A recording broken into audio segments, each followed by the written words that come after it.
they deported us to Tel Aviv.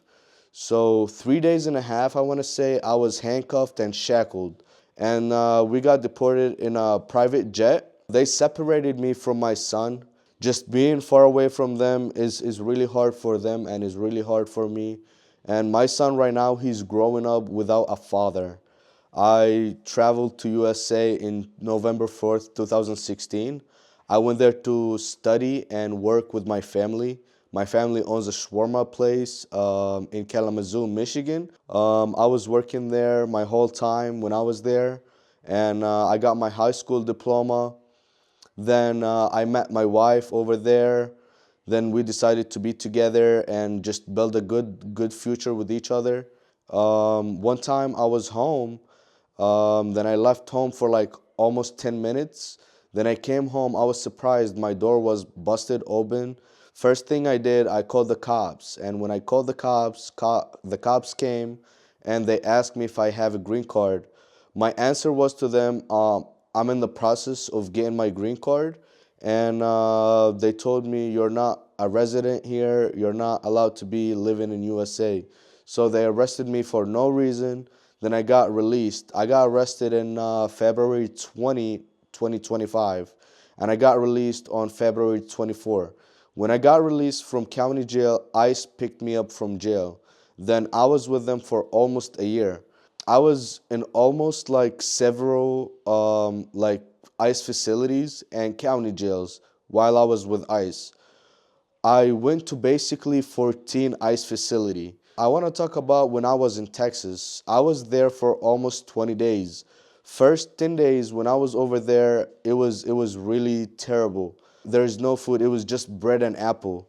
And it was no mattresses, no blankets, no showers, and it was really cold.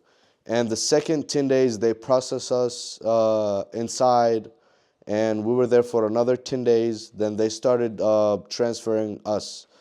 I want to say last stop, it was in Arizona. So when they transferred me from Louisiana to Arizona, and the next day they deported us to Tel Aviv. So 3 days and a half, I want to say, I was handcuffed and shackled. And we got deported in a private jet. Nobody knows where the plane is going. And it was no track on the plane. And we couldn't contact our family over there. So they deported us to Israel and not to Palestine, and they give us to Israeli police, and they dropped us off like animals on the side of the road. And when we got over there, we got to a place, it's called Ne'alin. It's nearby Ramallah.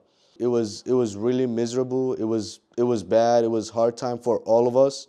And it was only 8 people who got deported because the private jet was really small. When we got to Ne'alin, we were walking for almost 20 minutes. Then we saw a house. First thing we did, we knocked on the door. Then the owner came out. We talked to him. We asked him for some help. We told him we just got deported. He welcomed us to his house. And he was able to give us some food and contact our family and give us to our family. And I want to say thank you for that guy. It was in a private jet.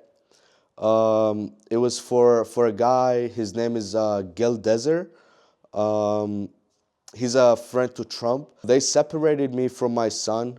My wife, she was pregnant when I was in jail, and she gave birth to my son in October 6th, 2025. I never was able to meet my son. I've never met my son. Just being far away from them is really hard for them and is really hard for me. And my son right now, he's growing up without a father.